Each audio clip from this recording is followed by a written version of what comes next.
Namaste students. Today I am going to teach you subject general science. In general science we will study the next part of chapter 14, measurement and effects of heat. Here thermometer.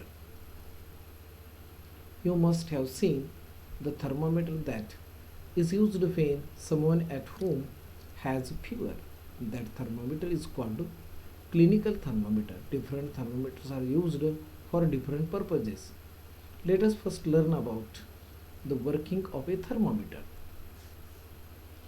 A thermometer is shown in figure 14.4a. It has a narrow glass tube which has a bulb at one end. The bulb and part of the tube is filled with a liquid. Earlier, mercury was used, but as it is harmful for us, it has been replaced with alcohol. The rest of the volume of the tube has vacuum and its other end is closed. The bulb is kept in contact with the object whose temperature is to be measured so that its temperature becomes same as that of the object.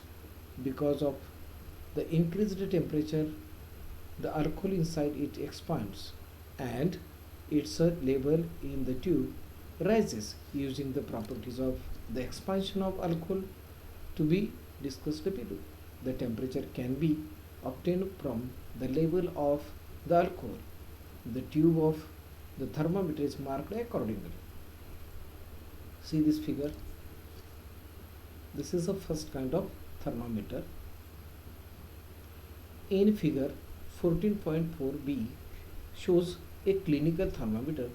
As the body temperature of a healthy person is 37 degrees Celsius, clinical thermometers are designed to measure the temperature between 35 degrees Celsius and 42 degrees Celsius. These days, instead of the above type, digital thermometers are used for clinical purposes.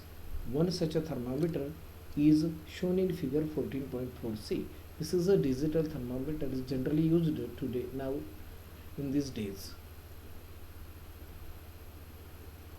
This does not use the expansion of liquid due to heat. Instead, it has a sensor which can measure the heat coming out from the body directly, and from that can measure the temperature of the body.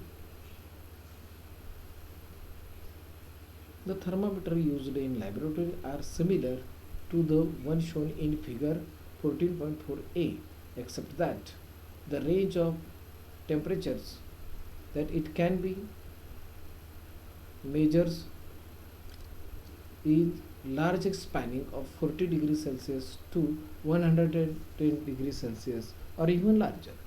A special type of thermometer is used to measure the minimum and maximum temperature in a day.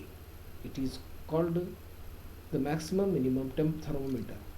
It is shown in figure 14.4d.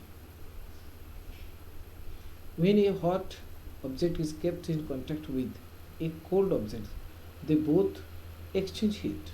The hot object gives away heat while the cold object absorbs heat. Thus, temperature of the hot object decreases while that of the cold object increases. This means that the kinetic energy of atoms in the cold object goes on increasing while that in the hot object goes on decreasing.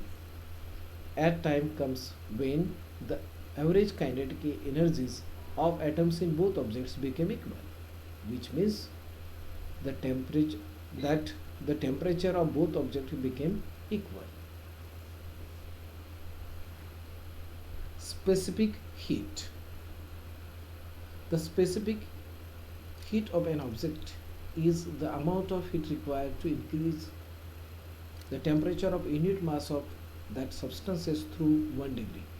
This is represented by the symbol C.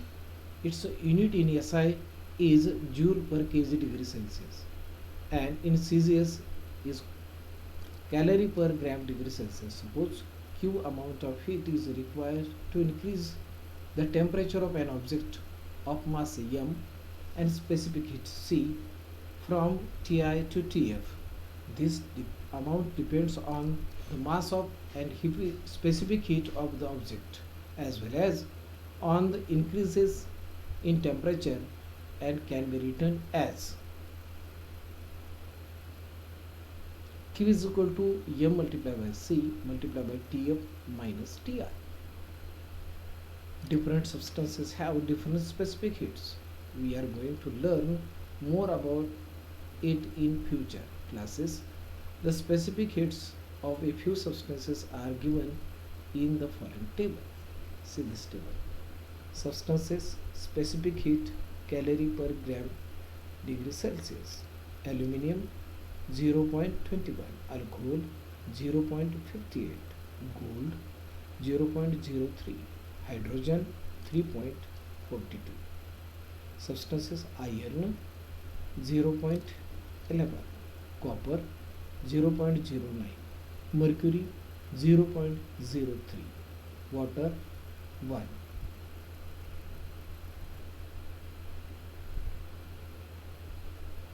Thanks for watching this video.